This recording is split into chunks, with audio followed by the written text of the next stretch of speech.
Со представувањето на 4 електрифицирани модели, Nissan, следејќи ги интензивните промени на пазарот, ја започнува својата нова ера во Кина.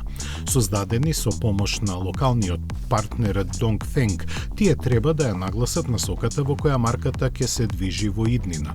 Таа засега се раководи со избалансираната понуда за сите купувачи, заради што 2 од концептите се чисто електрични, а 2 плагин хибриди.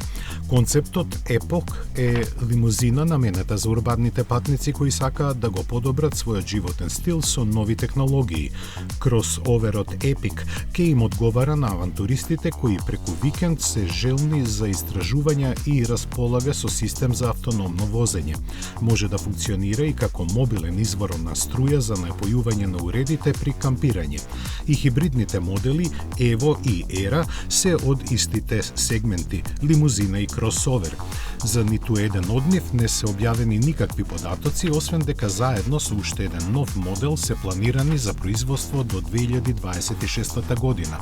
Реални шанси некој од нив да се најде во понудата на европските пазари не постојат.